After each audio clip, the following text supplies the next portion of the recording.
Party feel when they have paraded up and down the country repeating the mantra, we will move resources from the back room to the front line. There will be no cuts to frontline health services. How does Nikki Wagner feel when people from Christchurch ring her up and say, we have had all our home support cut? Those are cuts, not changes, and the buck stops with the Minister. Mr Chairman, I've got to say that there's so much progress being made in health that I'm looking forward to the contribution that's being made. But let me just talk about the member opposite who's just spoken, because one of the things I can say about that member who day in after day in asks a question in the House and never gets any coverage for them is because of this simple fact. The member distorts and never actually tells the full facts of a story. Like, for example, just now she said, the Minister on Thursday denied knowing this. Actually, on Thursday, I was in Auckland opening a new health centre with people. I wasn't in the Parliament. Oh, the Minister in his place. You see, this is this other little story. Says one thing and not that. But let's just go through Ruth Dyson.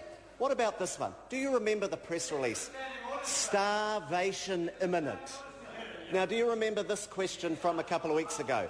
Starvation imminent was the headline of the press release. And Ruth Dyson then says, there are people in the Prime Minister's electorate who are having their Meals on Wheels ripped from them, and they will have starvation imminent. Well, what were the facts? 7 people moving from one provider to the next. Starvation imminent. And what about this one? Do you remember this one? I was going to shut down 1,000 rest home beds in Dunedin. Remember that? There's only 1,200 in total. But I was going to cut 1,000. Now, she didn't cover that one. And what about the other statement? Remember the stuff about... Remember this one. The question in the House about the question... Tell the truth. From here. Oh, it's bed nights now. Oh, so the press release was we're cutting 1,000 beds, and the question in the House was we're cutting 1,000 beds. Oh, but it was nights. Just absolutely untrue. And what about this one?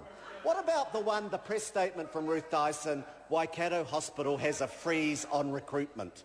Waikato Hospital has a freeze on employing doctors and nurses.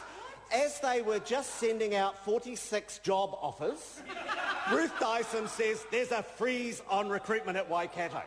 Well, what I can tell you is there are more doctors. Oh, Waikato DHB said it. They did not say it. Probably what they said was, we've turned the light switches off, and she's interpreted that to mean we've turned off recruitment, because that's how she works. But what's been interesting today is Ruth Dyson has finally announced what the opposition's one policy in health is. Another $300 million. That's what she promised tonight. Another $300 million will fix everything. Now, this is the party opposite that doubled the health budget and gave people fewer operations. Doubled the health budget and rheumatic fever's gone up. Doubled the health budget and diabetes has gone up. Doubled the health budget and everything has gone wrong. Doubled the health budget, fewer people getting operations. Doubled the health budget, fewer people are GPs. And now the answer is another $300 million. That's their promise. Their promise is another $300 million in health.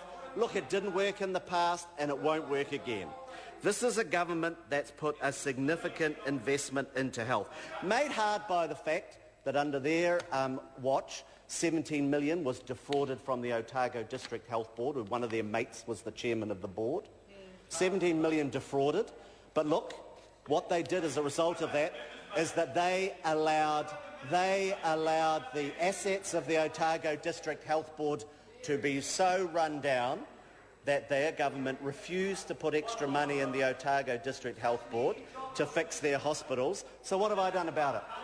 With the great lobbying and support of Michael Woodhouse, we've got another $25 million for a major capital upgrade at Dunedin Hospital. We've put in millions into a new mental health unit in Whangarei.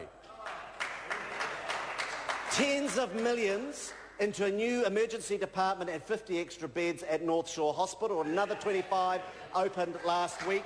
When that party and their flunky, who was chairman of the Waitemata District Health Board at the time, Mrs McKelvey, close personal friend of Prime Minister Helen Clark and Ruth Dyson, refused to expand, Mr Speaker, Mr Chairman, refused to deal with the emergency department at North Shore. We've put in millions of dollars into extra buildings at Otago and into Counties Manukau. We've put tens of millions into the new emergency department and umpteen extra beds at Waikato. We've built a new wing underway construction at Tauranga Hospital. We are investing heavily in the public health service. We've also put in, since we came to office, $1.3 million. $1.3 billion extra has gone into health, and what's more is last year more money was put into home support for old people and more money will be put in next year. See, what the Labour Party hates is that they doubled the budget and they lost the public's confidence in the health service. Do you remember day after day when that party opposite said there's no workforce crisis in health? Oh, do you know, we never said that. There's no workforce crisis in health. Well, what have we done about that? We've got 1,400 of our smartest doctors, nurses, midwives on a voluntary bonding scheme, where we've said to them, if you stay in the country for between 3 and 5 years, you can write off your student loan, and we've got 1,400 young people have put their hand up to do that, and we're having significant gains there. What's more, we've got much faster cancer treatment in New Zealand than under that previous government. Do you remember when Ruth Dyson used to defend sending women to Australia because they had to wait 14 weeks for cancer radiation treatment, and she said it was fine for people to wait 14 weeks for cancer treatment? That's what that member's government... No, just called me a long way. Take a point of order. Yep. Mr Speaker, that member's made unparliamentary comments. Order. Members should have called point of order and made the point of order. Members said that there's unparliamentary comments being made. I have heard them and they will stop. Especially when you consider how that member misrepresents every day. But look, we've put a huge amount of money into health, $1.3 billion. As a result of that, we've got faster cancer treatment. We've got cancer waiting treatment times coming down from within that 6 weeks. In our first, in January 2009, we had about 8 or 9% of New Zealand cancer patients waiting longer than 6 weeks for treatment. That's now down to 1%. When we came to office, the average increase in elective surgery was 2,000 operations a year, and most of that happened in the last year or so. We've got that up by 13,000 in our first year. When we came to office, 80% of people coming into an emergency department might have been treated and through their emergency department in 6 hours. We're now up to almost 90% of patients being treated in emergency departments in that time.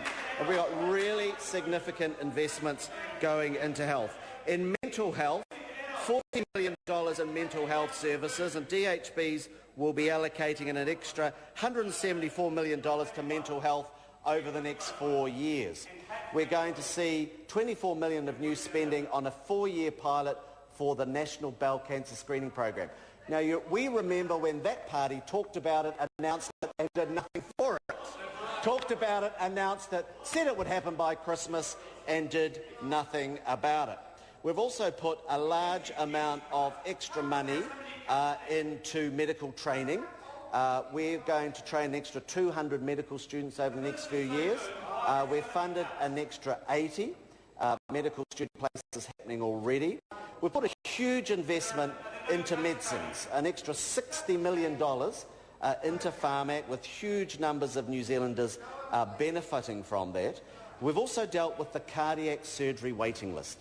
Do you remember the report when Ruth Dyson was in the Cabinet that people had died on the Wellington Hospital waiting list because of the way that government operated the cardiac surgery waiting list?